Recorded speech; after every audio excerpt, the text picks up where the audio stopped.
our incredible world, and I want to share with you my favorite places. So here is my Earth Top 100.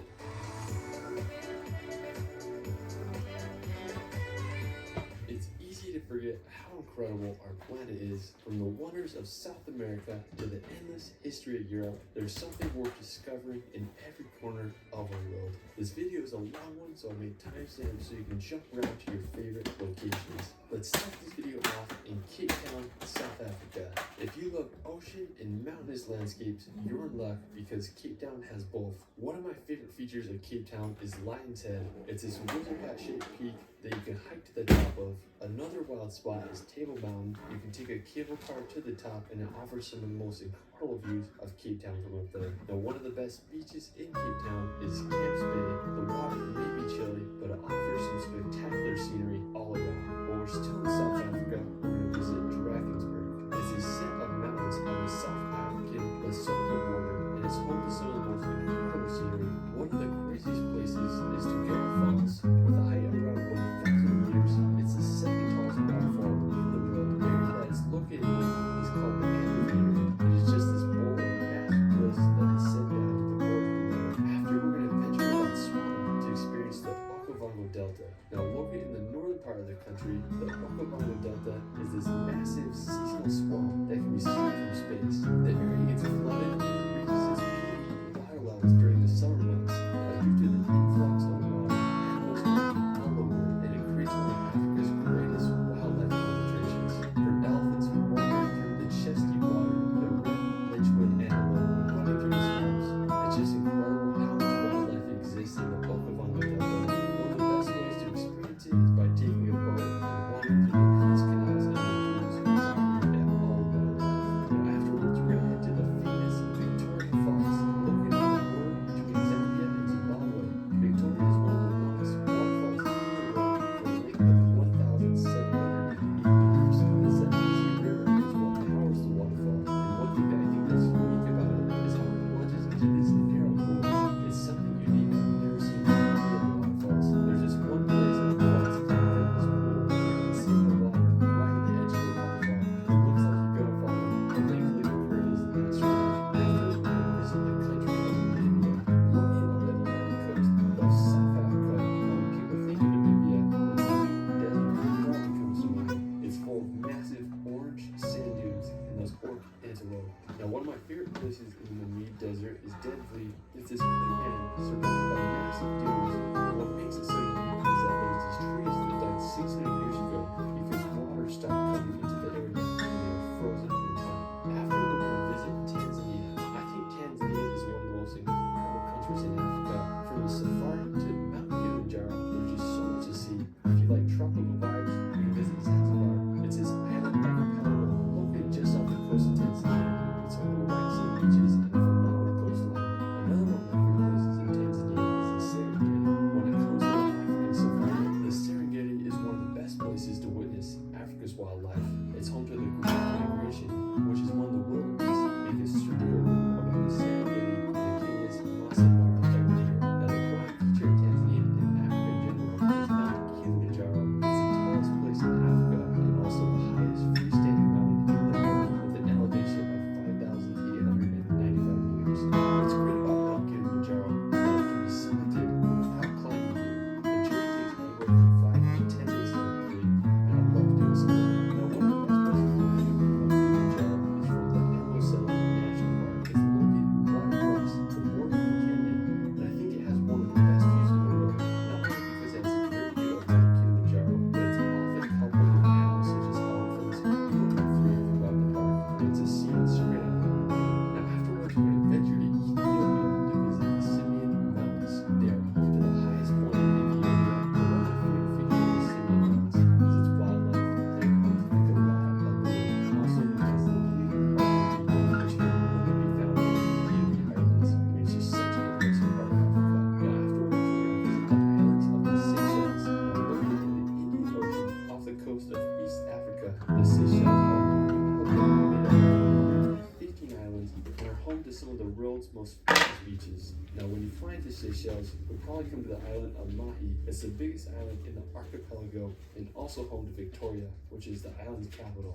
Now, there's a lot to do and see on Mahi, and it's also a great place to venture off to the other islands. One of the most famous places in all the Seychelles is the beach called Anse Source d'Argent. It's located on the island of La Dive, which you can reach by taking a ferry from the neighboring islands. It's often rated as one of the world's most beautiful beaches, and I totally understand why. It has these massive granite boulders that create an otherworldly landscape. After, we're going to visit Madagascar. After Indonesia, Madagascar is the largest island country in the world. One thing unique about Madagascar is that 90% of its plants and animal species are found nowhere else in the world. One of the most famous places in Madagascar is the Baobab Avenue. It's this dirt street lined with Grandidier's baobab trees, which are over 30 meters tall and almost 3,000 years old. Another destination to visit in Africa is the island of Réunion. Located in the Indian Ocean, Réunion is a French territory with some of the most incredible terrain. It's a volcanic island and totally reminds me of Hawaii. One of the most striking features of the island is the volcano called Piton de la Fournaise. It's currently one of the most active volcanoes in the world, with its most recent eruption in 2020.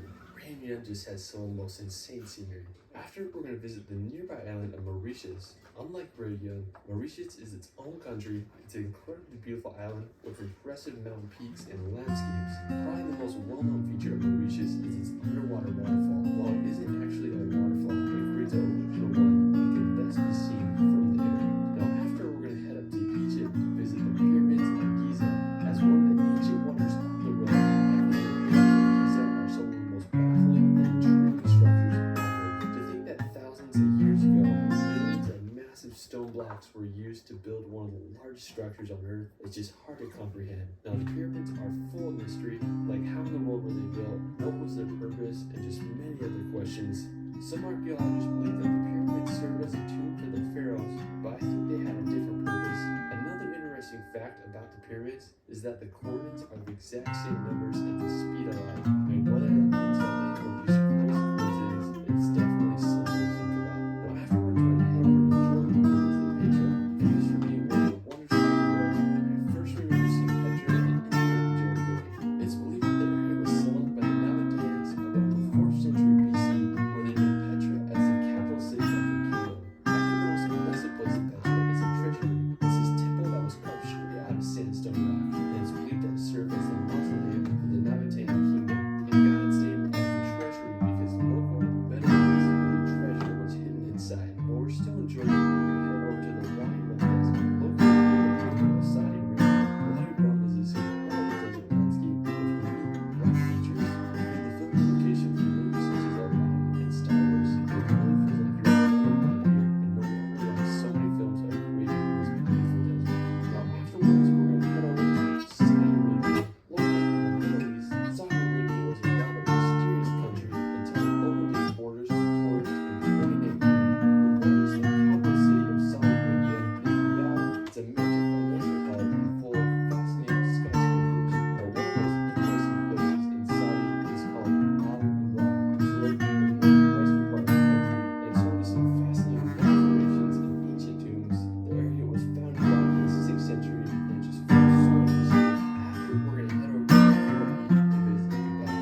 Now, Dubai is one of the coolest places I've ever been. It's basically what happens when a city has a blank slate and a limited budget to make some of the craziest buildings and structures in the world. It's home to the Burj Khalifa, which is the world's tallest building at 830 meters high. When I was there, I went to the top 124th floor, and afterwards, I went down to watch this spectacular Dubai fountain show. It was such a cool experience, and I just had a great time walking around and enjoying the light show on the Burj Khalifa. One cool thing I did while I was in Dubai was I went on a desert safari. We went out to the middle of the desert and got in some cars and rode on the dunes. It was a little sketchy, but I had a good time watching the sunset and experiencing the crazy deserts of the UAE.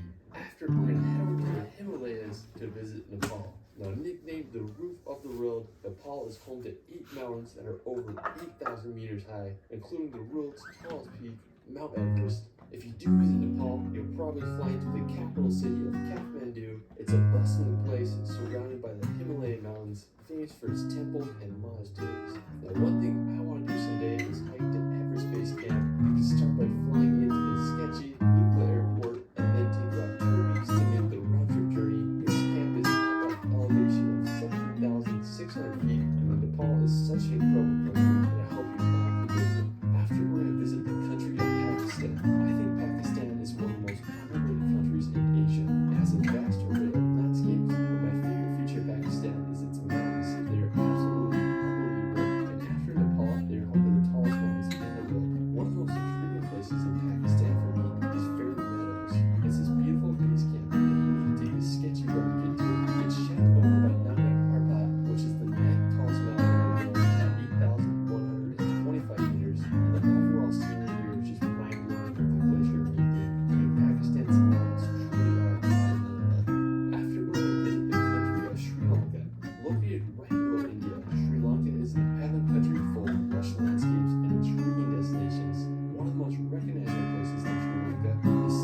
Mughal emperor at the time as a place to house the tomb of his favorite wife. It just blows my mind that this was created almost 400 years ago.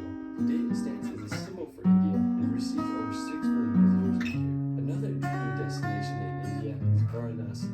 Located on the Ganges River, Varanasi is one of the most religious and sacred sites in India as it serves as a central place for many traditions in the Hindu religion. It's one of the oldest continually inhabited cities dating back almost 4,000 years, and the history and culture is just on another level. Truly is an incredible place to experience. After, we're going to visit Ladakh. Located on the borders of Pakistan and Tibet, Ladakh is one of the highest regions in India as it's nestled in some of the biggest mountains in the world. Now there's a lot of beautiful monasteries and sites to see, and the landscapes up there are just so interesting. It's also one of the best places to see snow leopards. Now another scenic place in Ladakh is the Pangal Lake. One third of it is India and the other part is in China. It's the highest saltwater lake in the world with an elevation of 4,350 meters. The color of the lake is this dark blue color that's such a contrast between the red and air waters. After, we're going to visit the country of the Maldives. Now when people imagine paradise, the Maldives might come to mind. Located in the Indian Ocean, the Maldives is a country made up of 1,192 islands. It's famous for its white sand beaches, resorts, and crystal clear waters. I mean, if you're looking for an ideal honeymoon destination or just a relaxing vacation, the Maldives is your place. After, we're going to visit the country of Bangladesh. Almost completely surrounded by India, Bangladesh is a lush and vibrant country full of natural beauty and culture. The capital city of the country is Dhaka. Its old town is one of the most chaotic and wild places I've seen. If you want to see some of Bangladesh's nature, the Chittagong Hill Tracks offers some incredible landscapes with its lush rolling hills, and it's also where the highest place in the country is located. If you want to see the coast, Cox's Bazar is home to the world's longest natural beach with a length of 155 kilometers. Bangladesh really is an incredible country that deserves to be experienced. Now afterwards, we're going to visit the ancient city of Bagan. Now located in the country of Myanmar, Bagan is this ancient city and is home to over 2,000 Buddhist temples, pagodas, and monasteries. During the 9th to 13th centuries, the Bagan kingdom resided here, which later became Myanmar. Today, Bagan is one of the most busy places in the country. Afterwards, we're going to head to Angkor Wat.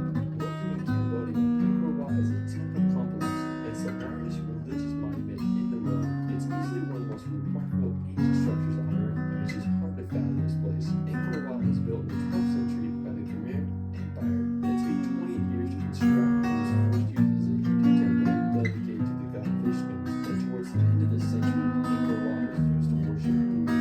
Today, it's one of the most renowned and visited religious sites in the world, and totally interesting. Now afterwards, we're going to visit Vietnam to visit the Ban Gia waterfalls. Safe life. Driving around is how we get our baby to sleep. So when our windshield cracked, we trusted the experts. They focus on our safety, so we can focus on this little guy. Safe like replace, safe like replace.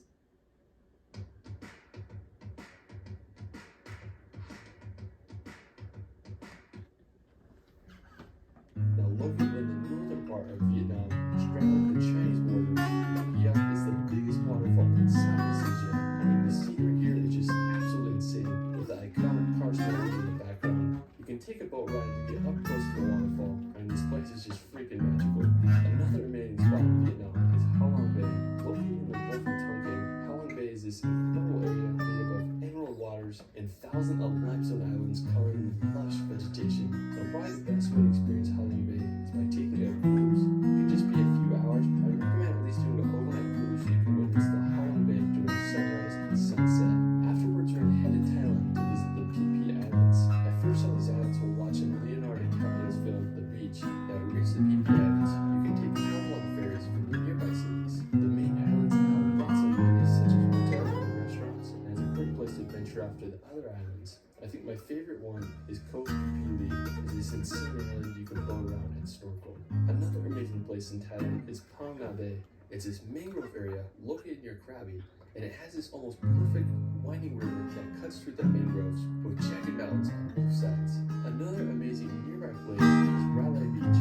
It's located just outside of Krabi, and you can ride on a boat. There's just these massive rocks that overlook the beach, and it's a perfect place to watch the sunset. Afterwards, we're going to head to the mainland of Thailand to visit Khao Sok National Park. This place is really amazing. It's this massive lake, as beautiful as we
of sandstone.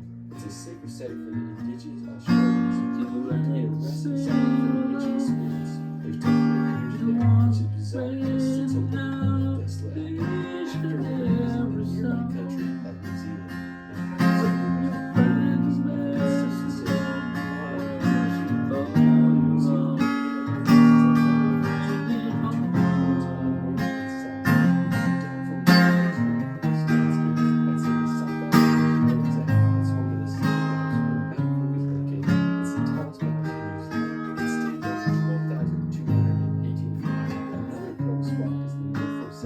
described as the eighth wonder of the world, the Milford Sound is a fjord that was carved out by glaciers during the Ice Age. It's one of the wettest places in the world, and the whole area is just full of rainforests and magical waterfalls. If you're more into beaches, the North Island offers so many. One of my favorites is Cathedral Cove.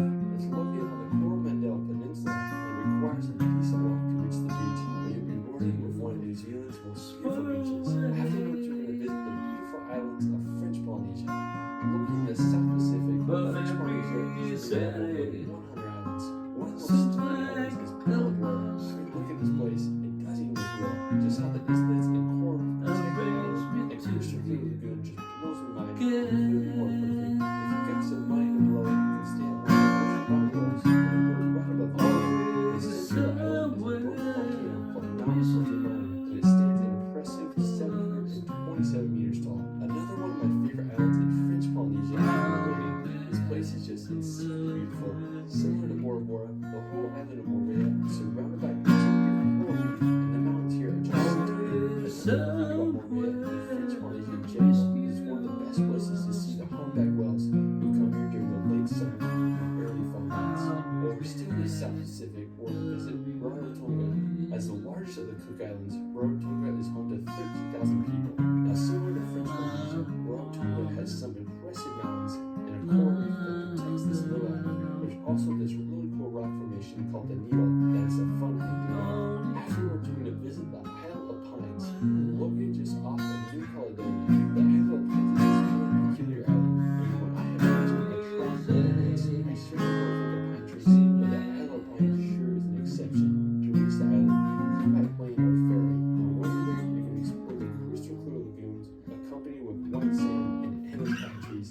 I mean, just such a unique and beautiful world. After, we're going to head to the Caribbean to visit St. Lucia. Of all the Caribbean islands, I think St. Lucia is one of the most impressive. My favorite features of St. Lucia is its batons, which are these jagged mountains that come straight out of the ocean, and I can totally imagine Jack Sparrow sailing his ship with this as his backdrop. Right above St. Lucia is the island of Martinique. It's a French territory, and it's sure beautiful. It has everything from historical towns to beaches perfect for surfing. The highest point on the island is Mount Pelée, with an elevation of 1,387 meters. Right below the volcano is this town of St. Pierre. It was founded back in 1635 and was known as the Paris of the Caribbean. In 1902, Mount Pelée erupted and the whole town was sadly destroyed. Thankfully today, it's been restored, and I just love the backdrop it has with the coast and Mount Pelée. Another one of my favorite places in the Caribbean is Guadeloupe. It's a sad islands, and like Martinique, it's a French overseas region.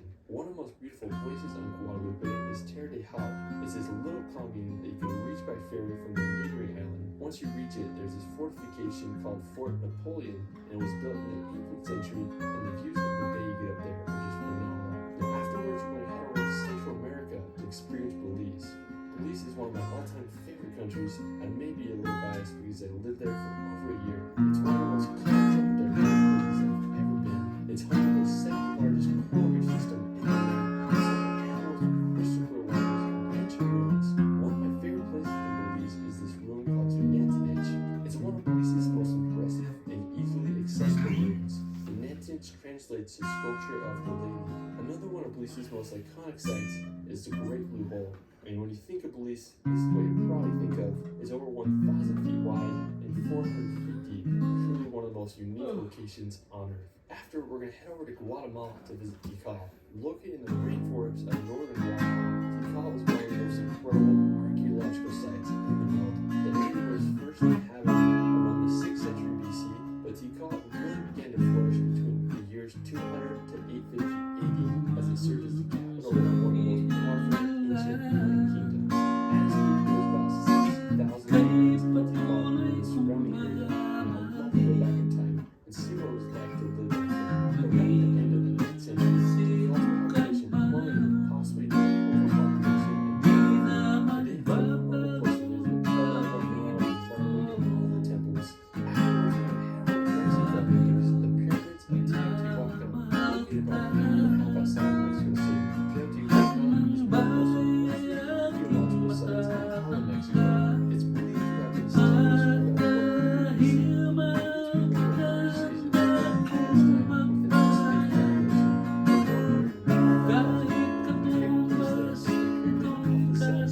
constructed around 200 as one of the largest structures in Minnesota. Houses levels lined up about half a mile depth with the Cerro Gordo Mountain at its backdrop. After we would head to Venezuela to witness Angel Falls, known as the tallest waterfall in the world, with a height of 971 meters.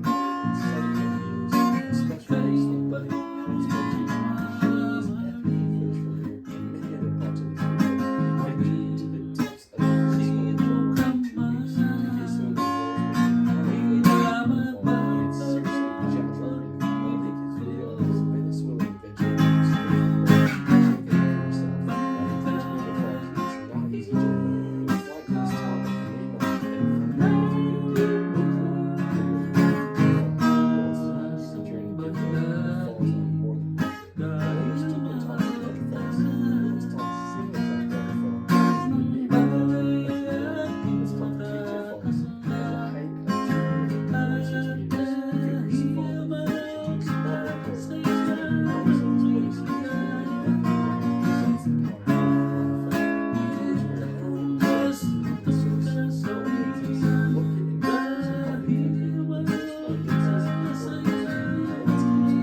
and Harley County. Lindsay's landscapes in South America. Lindsay's endless array of stadiums is completely crazy. What was your favorite artist? Rio de Janeiro a few years ago, and I have to say it's one of the most wild and vibrant cities I've ever visited.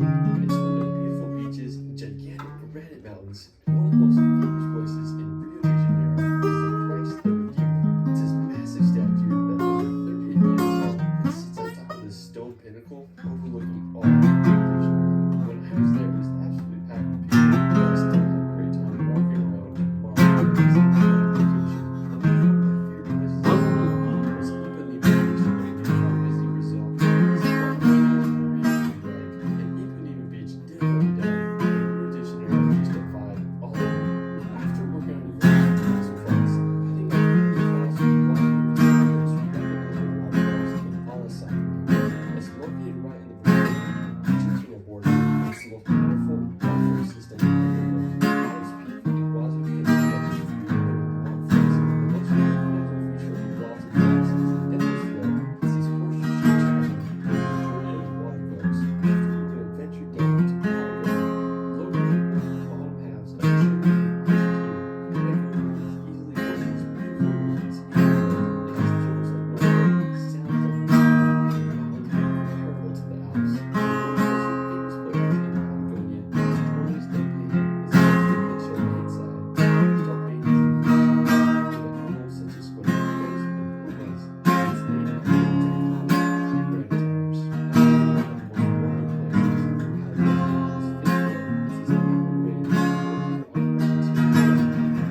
salt flats is that it rains the world's biggest one. If you can't make it to South America, there's another salt flats called Bonneville in the state of Utah in the USA. I've been there several times, and I can say both are amazing and worth the journey. After the Galapagos Islands, located right on the equator, the Galapagos Islands are a volcanic archipelago made up of 21 islands. They were discovered in the 16th century and later popularized by Charles Darwin, who studied the island's unique endemic owl species. Some of my favorite animals on the island are the marine iguanas and the blue-footed birds. After, we then head to the Hawaiian Islands to visit Kauai. Of all the Hawaiian Islands, Hawaii is the oldest, making it the most beautiful and diverse. It's nicknamed the Garden Island, and when you go there, you'll understand why. One of my favorite places on Kauai is the Napali Coast. There are very few places in the world, if any, that can match the beauty of this coastline. The Napali Coast is filled with sea cliffs that rise over 1,000 meters from the ocean, contrasted with deep, narrow valleys that empty to the sea below. There are several ways to experience the Napali Coast. One of the best ways is by helicopter. It can be a little expensive, but you're able to get incredible views of the cliffs. Another great way is through a boat tour. You'll be able to experience the coast from a new perspective, and you can also jump off the boat and do some snorkeling in the ocean. It's truly phenomenal. If you're on a budget like me, there's plenty of hikes and lookout spots you can go to have an amazing experience exploring the Napali Coast. While we're still in Hawaii, we're going to visit the island of Oahu. Of all the islands in Hawaii, I have to say that Oahu is my favorite. I lived here for almost a year on the North Shore. It was some of the greatest times of my life. If you love hiking, surfing, and adventures, Oahu is the place for you. One of the most popular places on Oahu is Waikiki. It's a perfect combination of city and ocean. The beach is lined with high-rise hotels, and it's a perfect place to surf and catch some waves. Another one of my favorite places on Oahu is the North Shore. The North Shore is made up of 17 miles of coastline that is home to some of the greatest surfing in the world. One of the most well-known beaches on the North Shore is the Banzai Pipeline. The waves are created by a super sharp and dangerous reef that causes the waves to break just right. During the winter months, some of the most popular surfing competitions are held here, and the waves can reach over 20 feet high. When there aren't crazy waves, I just love swimming on the North Shore. The water is so clear, and the waves are so fun to swim in. After, we're going to head to California to visit Yosemite National Park. Now, Yosemite is one of the most stunning national parks in all the U.S. It's famous for its massive granite cliffs, clear streams, and gigantic waterfalls. One of my favorite features of the park is the Half Dome. It's this gigantic piece of granite that rises over 5,000 feet from the valley below. Another impressive feature of the park is the Yosemite Falls. It's one of the world's tallest waterfalls. It has a height of 1,430 feet. From Yosemite, we're going to take a drive on Big Sur. Located on the Pacific 101 Highway, Big Sur is one of America's most scenic roads, known for its winding turns, sea-type cliffs, and views of the misty coastline. One of the cool places on Big Sur is the Bixby Creek Bridge. It's just so photogenic with the coastline. Now, another one of my favorite spots is the Midway Falls, which is this 80-foot waterfall that falls onto the beach below. After exploring California, we're going to make the drive up to Oregon. Now, I have to say Oregon is one of my favorite states in all the U.S. It's home to massive volcanoes and countless waterfalls. Me and my wife did a road trip through the state a few years ago, and it was extremely enjoyable. I think Oregon is home to some of the best coastline in America. I highly recommend just driving up the 101 Coastal Highway. One of my favorite places on the drive is Cannon Beach. If you watch the movie The Goonies, you'll recognize it. Another beautiful spot is the Samuel H. Boardman Scenic Corridor. It's one of the most beautiful spots on the Oregon coast, in my opinion. After, we're going to visit Yellowstone National Park. Located in Wyoming, Yellowstone is one of the USA's most visited national parks. Now, one of the most famous places in Yellowstone is the Grand Prismatic Spring. It's the third largest hot spring in the world with a depth of 160 feet, and from above it displays a remarkable rainbow color. You can walk on the platforms around the spring, and you'll get the best view by taking the short line up the Grand Prismatic Spring overlook. Another iconic spot in the park is Old Faithful. It's one of the world's most famous geysers because of its reliability. It erupts around every 90 minutes, and the boiling water can reach 185 feet high. Afterwards, you're going to visit the American Southwest, composed of states such as Utah and Arizona. I think the Southwest is one of the most beautiful places in the USA. It has some of the world's most unique rock formations and some of America's best national parks. One of my favorite places in the Southwest is Moab. Located in Utah, adventure and exploration. What's great about Moab is there's so many activities you can do in and around it. One of my favorites is the Fisher Towers. It's just about a 40 minutes drive outside of Moab. It's home to the Titan Tower, which is claimed to be the largest freestanding rock tower in the U.S. with a prominence of 700 feet. You can do about a 4-mile round-trip hike and experience all the towers from below. And it's just such a cool hike with incredible views. Now another cool spot right outside of Moab is Corona Arch.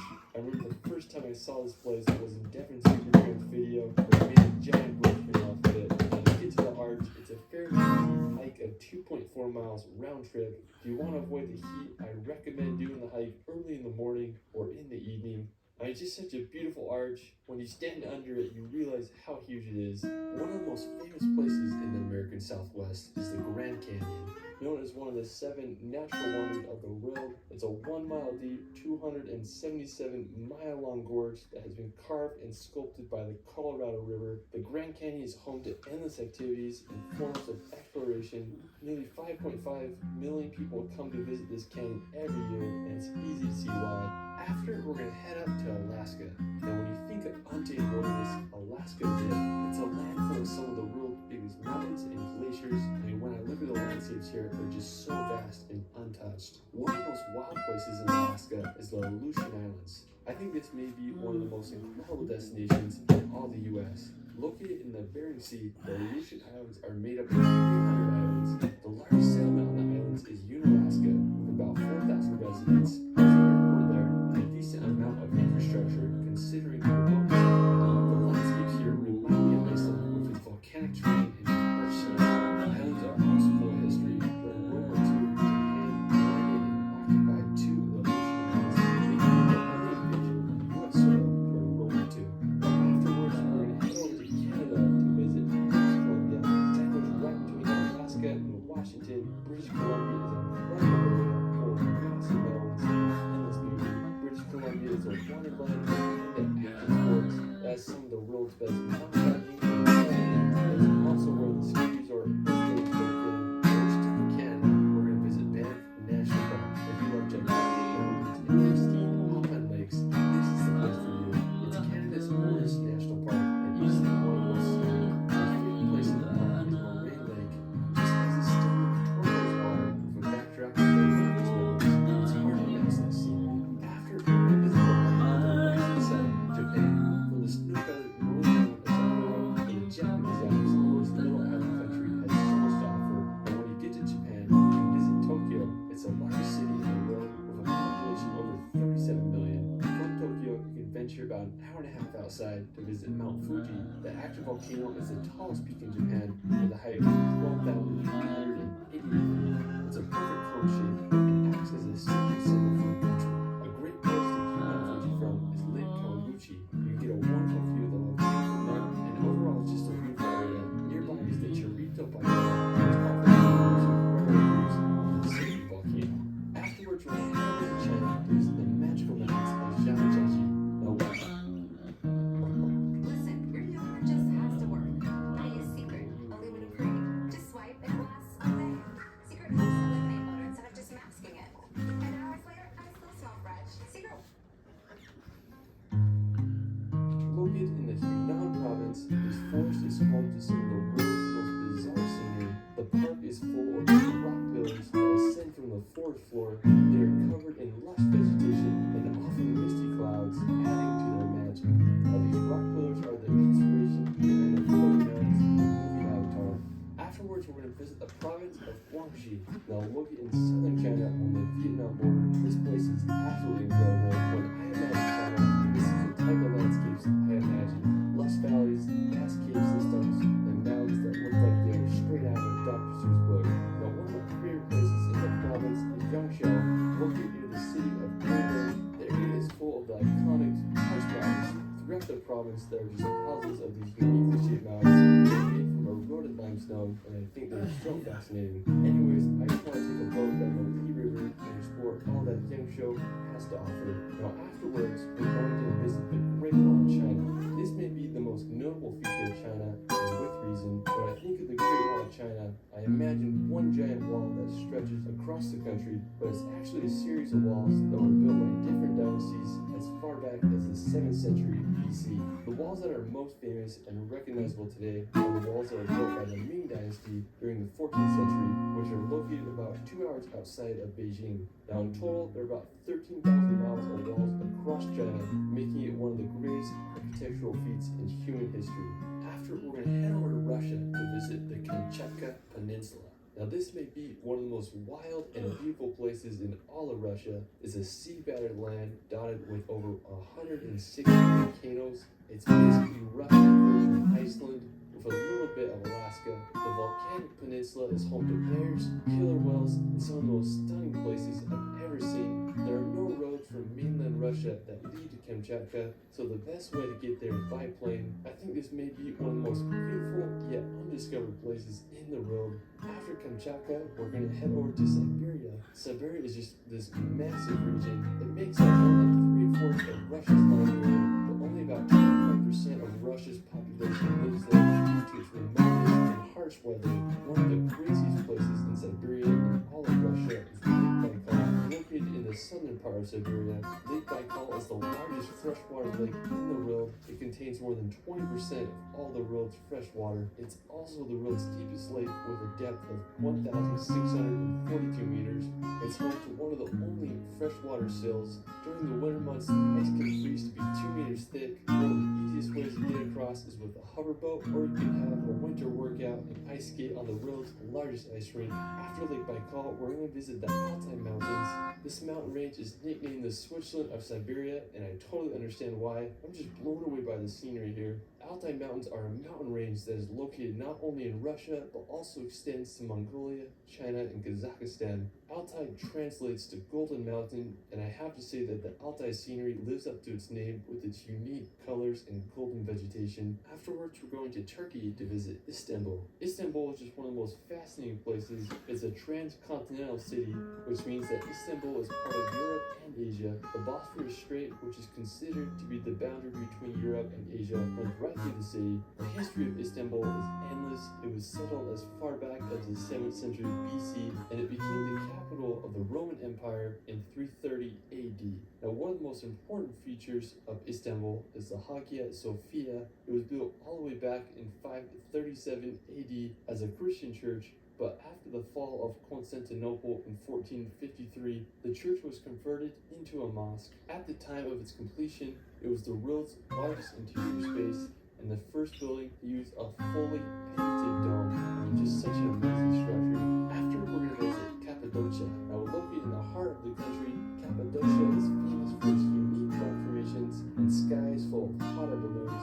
Cappadocia was first mentioned in the 6th century BC. Today, it's one of Turkey's most recognized places. One of the main towns in Cappadocia is Goremi.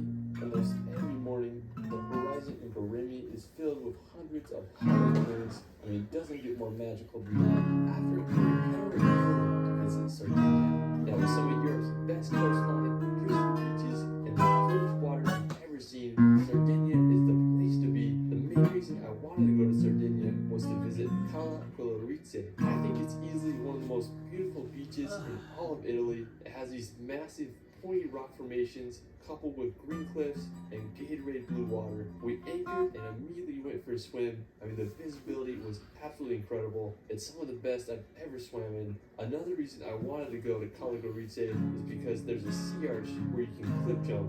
I sent a few jumps off and it was just so much fun. I mean, there's no better feeling than sending a gator into the ocean. I mean, there's just so much to do and see in Sardinia. I hope you can all visit one day. Now, after Sardinia, let's head over to the Amalfi Coast.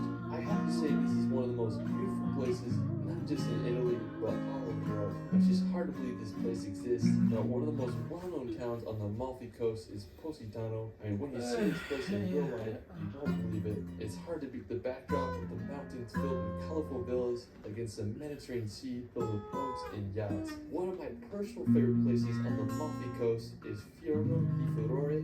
This is easily one of the most scenic beaches I've ever been to. It's located in this little fjord complemented with an incredible arch bridge. I mean, it's a paradise for cliff jumping. There's so many places you can jump from. Now, afterwards, we're going to head over to Sicily to visit the Aeolian Islands. Now, the Aeolian Islands are an archipelago made up of 7 inhabited islands located off of Sicily Sicily's northern coast. Now, the islands were created by volcanic activity, and as a result, they are home to some of the most bizarre landscapes. We sailed around for a week and went to some of the most phenomenal places the islands have to offer. Now, the most epic island on the archipelago is probably Stromboli. It's nicknamed the lighthouse of the Mediterranean, and at night you can see lava shooting out the top. We took a boat to the northern side of the island and got some of the best views of the volcano. After, we're going to visit Italy's capital, Rome.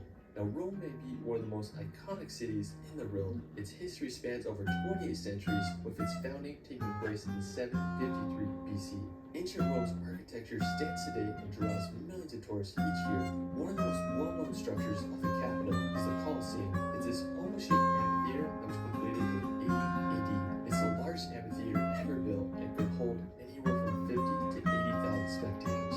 You can marvel at its architecture from the outside or take a guided tour to witness the interior. Another one of my favorite attractions is the Trevi Fountain. It's this Baroque-style fountain that was built in 1762.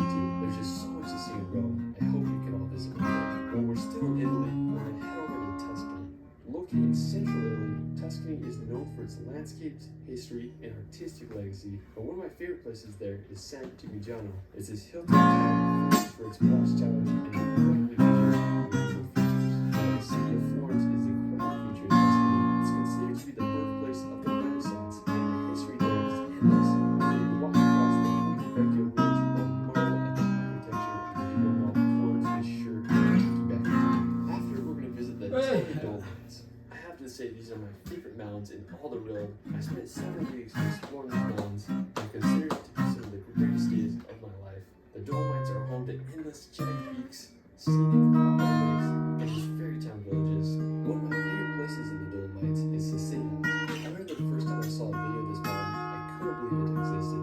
The green grass slopes contrasted with the jagged mountain ridge, often covered in clouds, makes one of the most scenic landscape combos in the world. Another magical place nearby is Alpe di Susi. It's home to the largest high alpine meadow in Europe, and the backdrop of the Saxo River Mountain with the huts creates a scene straight out of a dream.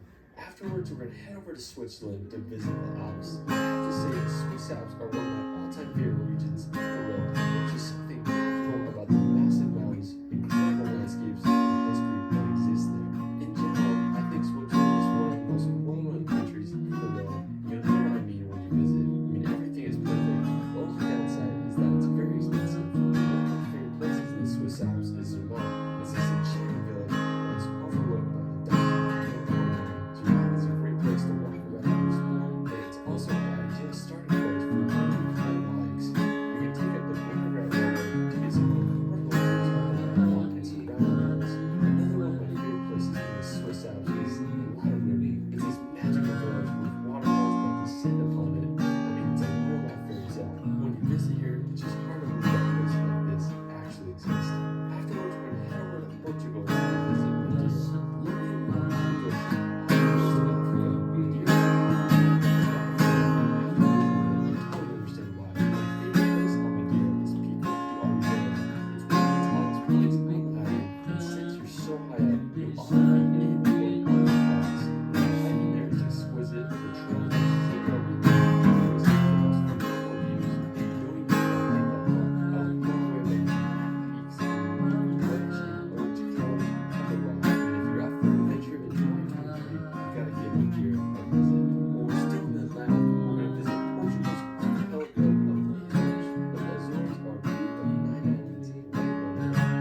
Skellig Islands.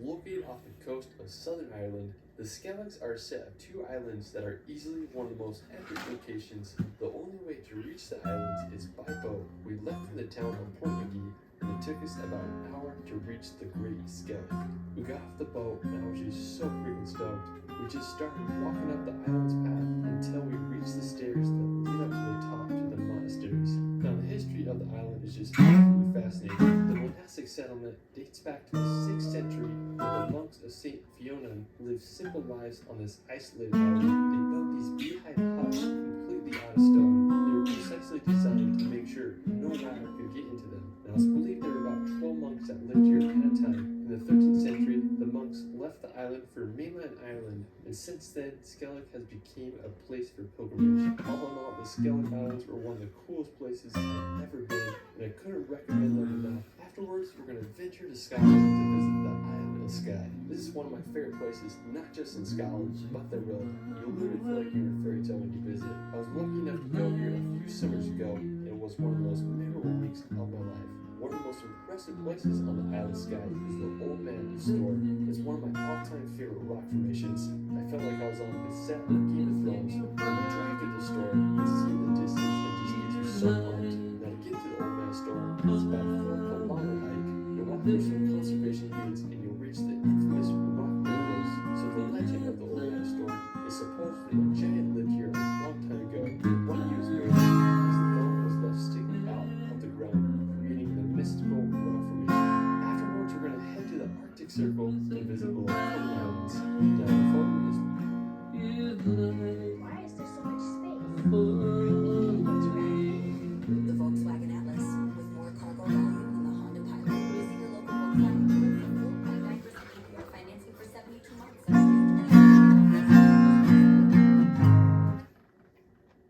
located in northern Norway, and even though it is in the Arctic Circle, it feels like you're on a tropical island. I was lucky enough to go there a few summers ago and just had an incredible journey road tripping through the islands. Our first pit stop was at this little fishing village called Henningsvær.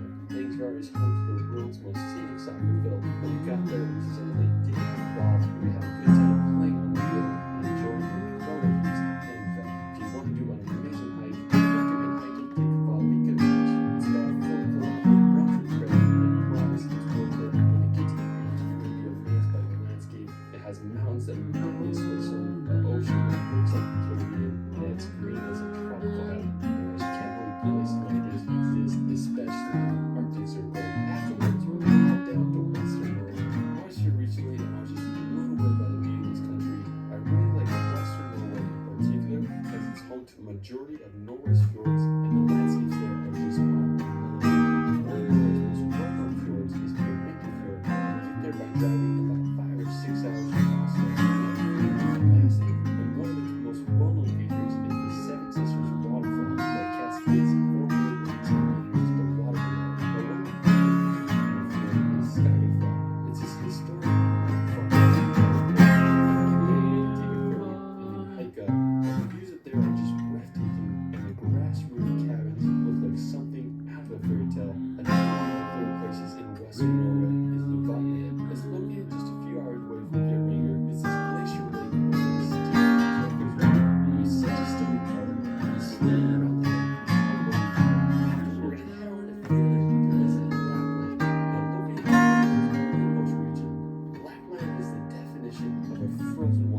capital city is Nuuk, and about a third of all the people in Greenland live there.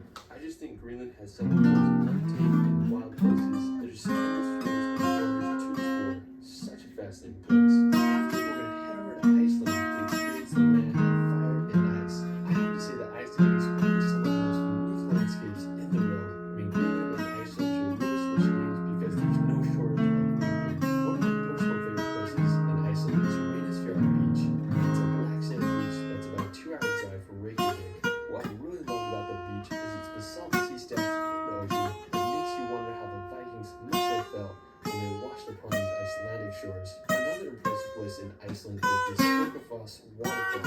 It's easily one of the most impressive waterfalls in all Iceland, with a drop of over 62 meters. On the other side of Iceland, you can visit the Kirkjufells. It's this uniquely shaped mountain that looks like a cactus hat. If you go there in the wintertime, you might get lucky and experience the northern lights. There's just so much to see in Iceland, and I hope everyone can witness it at least once in their life. Afterwards, we're going to head over to Germany to visit the Neuschwanstein Castle. I have to say that it is the most beautiful castle in all Europe. It's what inspired Disney's Sleeping Beauty castle. I mean, it's just the perfect place for a princess. And the castle is nestled at the very tip of southern Germany. Neuschwanstein Castle is placed perfectly in the mountains with a phenomenal 360 view of the very mouse on the low. When I was there, we walked around the castle. When you're up close, you realize how huge it really is. Anyways, I found a great vantage point in the trees with a perfect view of the castle. I mean, I just can't get over the beauty of this place. I mean, it's truly something